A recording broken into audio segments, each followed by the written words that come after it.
Hi, this is Mike from DIY Catalyst again, and this is the assembly of the Flail Mower. Well, I guess it's the delivery, quick delivery, and assembly of the Flail Mower. And a little bit of brief information about how crappy the instructions are. I'll actually show you the instructions a little bit later in this video.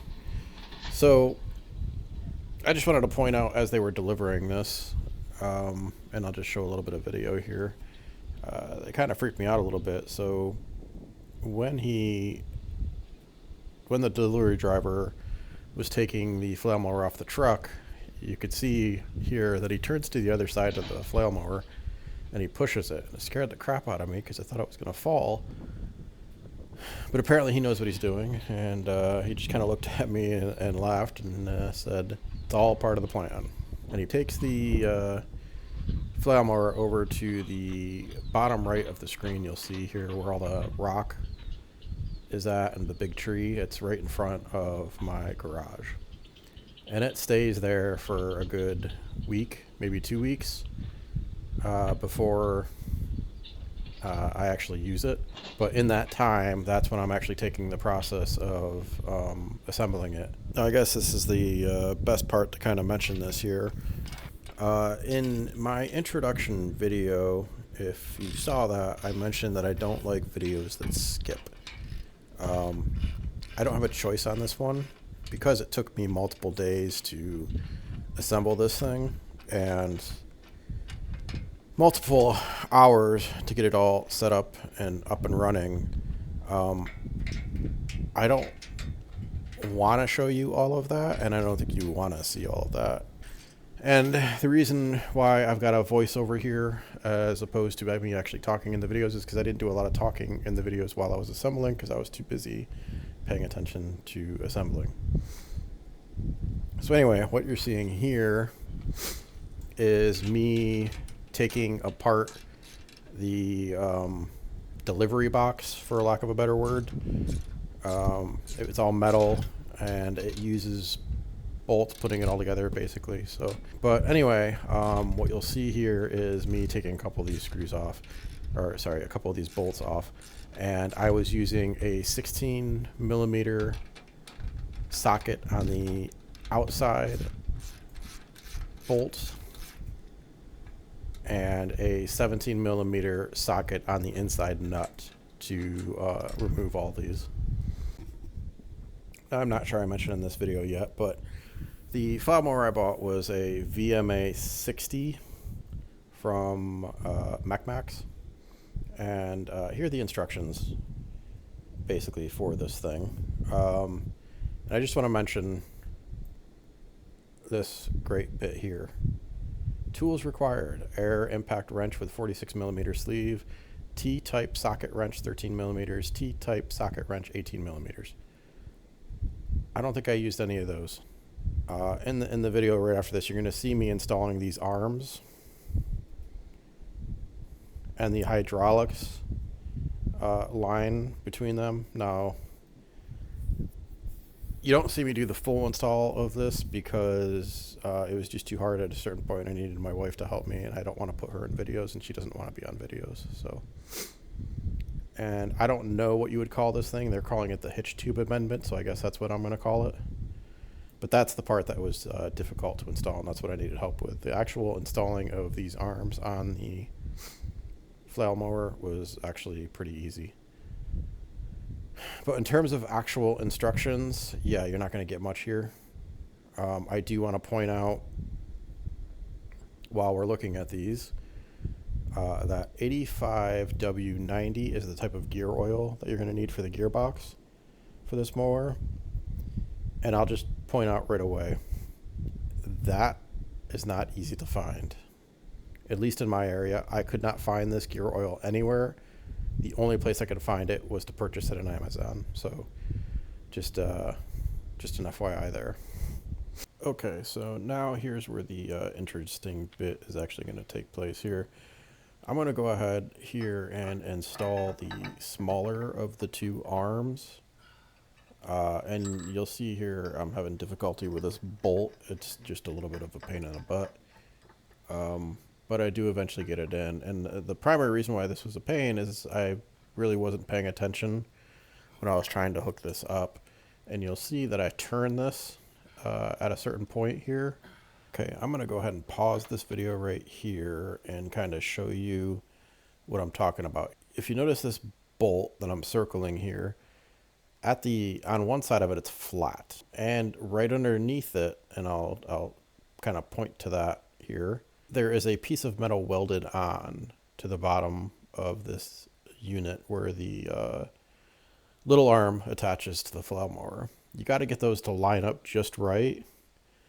And even with lining those up just right, you kind of have to adjust the bolt to make sure it's absolutely in the middle of that path.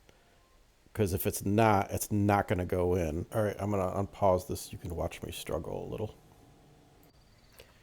Now you'll notice I don't tighten this bolt all the way up.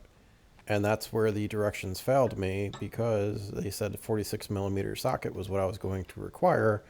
And that wasn't the right size. So while I can't remember it right offhand, I will post it in the video what size socket you need for these bolts. Now all 4 bolts that are going to connect these arms are the same.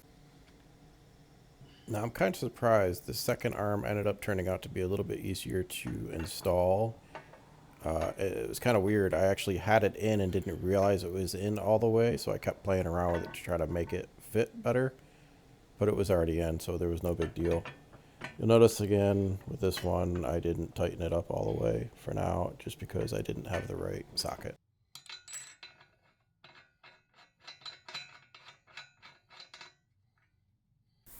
Now, before tackling the rest of the assembly, I decided to just throw the gear oil in while I was sitting there, and I just happened to have the gear oil available. Now, this is the part that kind of bothered me about the instructions. Nowhere in the instructions does it say how much gear oil you need. And it wasn't until later, when I was looking back on the website, that there's a screenshot within the actual pictures that shows how much you're supposed to put, and I'm not sure that's right, so I wouldn't go based on that. I used, I believe, 1 quart, and then probably about a third of another bottle, if I'm not mistaken. So just keep that in mind when you're filling this up. And when I filled this up, I actually had to come back later with a different bottle to fill up the remainder of it, just because I didn't have a second bottle with me. And of course, because I can't find this anywhere, I ended up having to buy it online, and I had to wait a couple days for it to get delivered. You'll see later in this video where I think I fill it up, or at least explain how to tell how much you're putting in to make sure that you're actually putting in the right amount.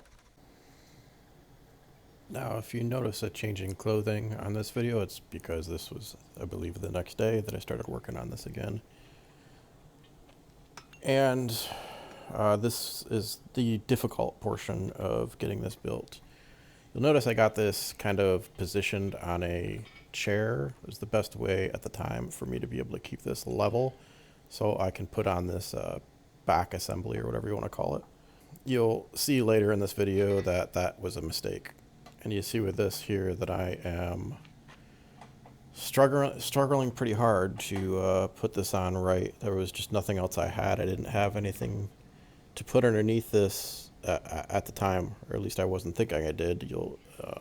I think later on, I also find something, basically a toolbox that I can put underneath it to keep that from moving. Let me tell you, trying to keep this piece that I'm holding level while it's being attached, while you're trying to put a bolt in through the hole and try to match the hole up entirely, was not exactly easy. I do manage to get this one on. After that, that's where I needed help, because I just couldn't get the other piece on. It's not so much that I couldn't get the other bolt in with the smaller arm. It's that the smaller arm requires the connection of the hydraulic pump arm, whatever you want to call it. That's what's used to extend the mower out to the side, basically. Now, for your convenience here, if you notice, I went ahead and sped this portion of the video up by 4 times, just because otherwise we'd be sitting here for like 3 or 4 minutes. Now you notice I didn't put this bolt all the way in. I just got it to the point where I could actually screw the nut on, and just to make sure it stayed in place. Alright, I'm slowing the video back down now, mainly because you get a little bit of entertainment here.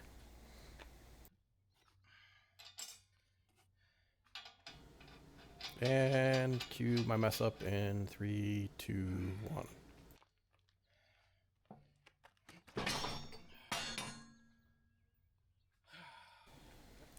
It was at that point that I decided to walk away for a few minutes and just kind of calm down some. And when I came back, I decided, well, you know what, probably the best approach here is to kind of support this in some form or another a little bit better to make sure this didn't fall again. So that's what I did. I grabbed one of my tool chests to bring it over and put it underneath to give it a little bit more support and make it a little easier for me to try to connect everything together. After spending a good 20 minutes trying to get that bolt in a little bit better, I decided it was best to move on, and I switched over to the smaller arm and tried to get that arm put in place. That also was not a lot of fun trying to get in, and I ran into a couple issues there, but you can see me putting the arm in place here and trying to do my best to get that connected.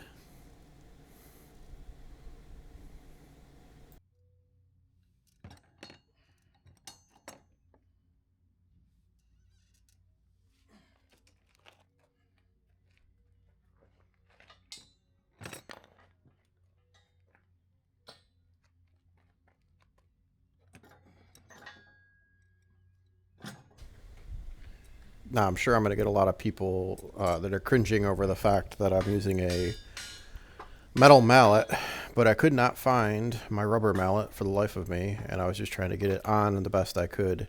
I wasn't actually hitting it hard enough to do any damage to the actual metal. My only concern was if I knocked off some paint, and I wasn't hitting it hard enough to chip paint anyway.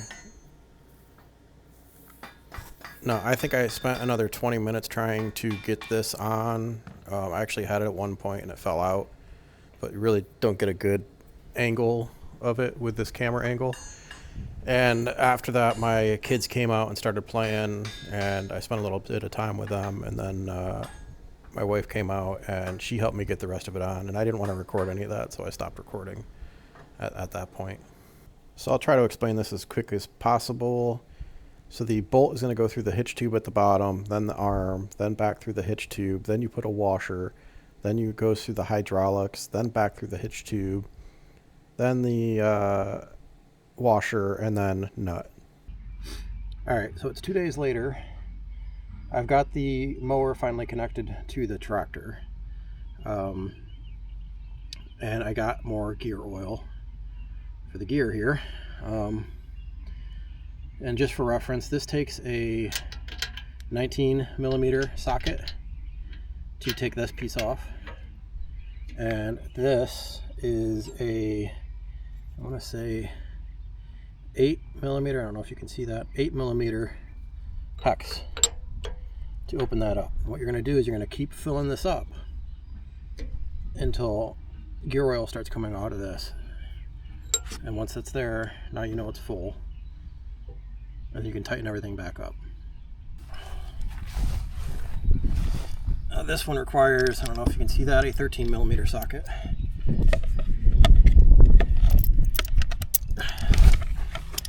I'll try to do this without me causing problems here.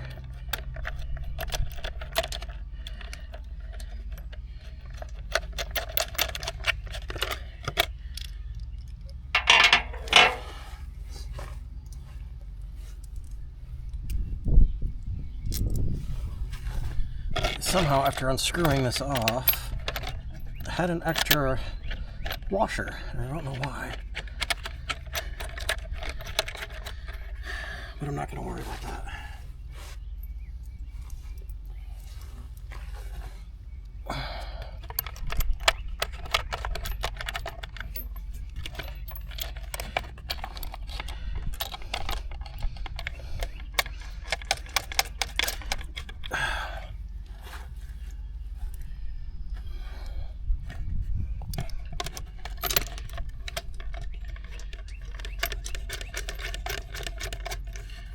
don't think this has to be set at any particular height, so I'm not worried about that.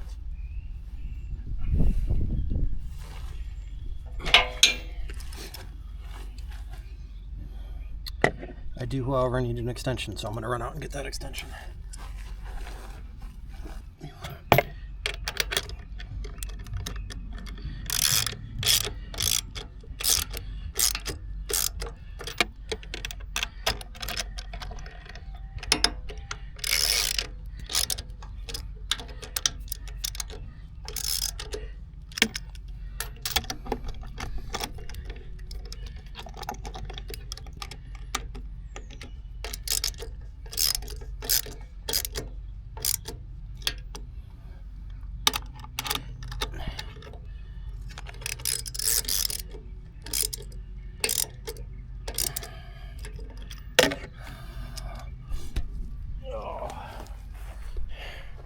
Now it's time for the grease gun that I've never used before in my entire life, so this ought to be fun. Right now I'm just trying to get all these zerks taken care of. So on this mower, there's 1, 2,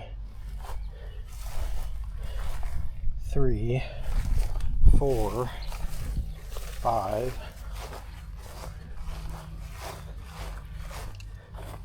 there's one in here, so that's 6,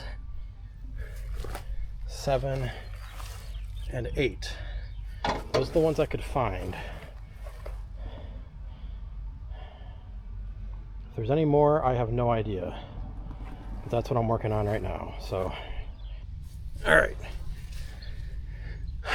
So what I'm looking for is the grease to start coming out of this area. From what I've seen, it takes a really long time. Oh, sorry, not this area, not the roller, that area. The roller also has it, so I need to make sure I get that one as well. So there's 10 total.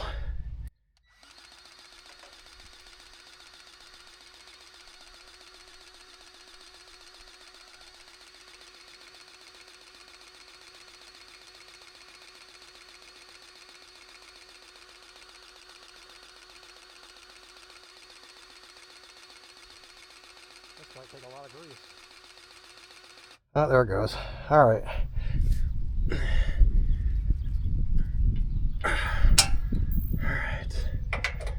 Alright. So now it's going to be this one. So there's actually 2 more. I think I said there was 8. There's a 9th on this side here. I don't know if we can see. I'll show it in a minute when it's finished greasing. And then there's probably going to be another one on the other side.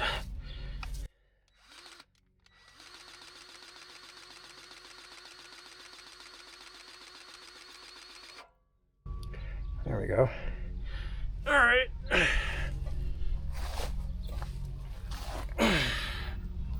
We'll take you. And we will unhook you.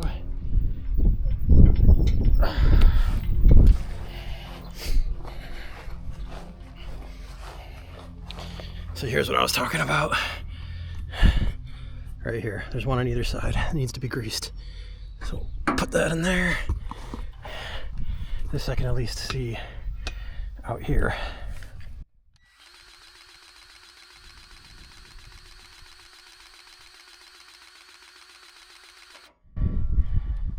Okay.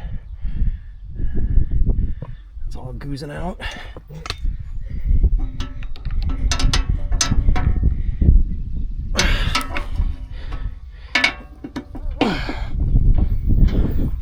It's hard to see if that one's even on there. I think it is. Alright, so again, I'll put you here. Hopefully you can see. You can probably see better than I can. Alright.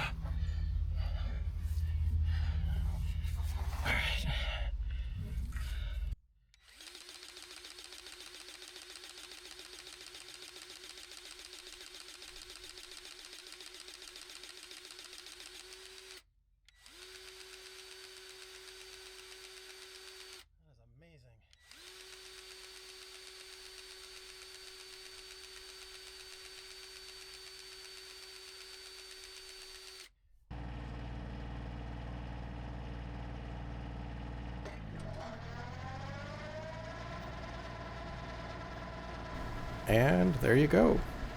I've got the mower running now. Now, this was the first time I started or ran the mower, so I did a lot of things wrong here, but at the end of the day, this flail mower, which is meant for a bigger tractor, does end up working on this mower, on this tractor, 25 horsepower tractor. So there we go. I'm going to leave you a little bit to watch some of this video here of me mowing the lawn.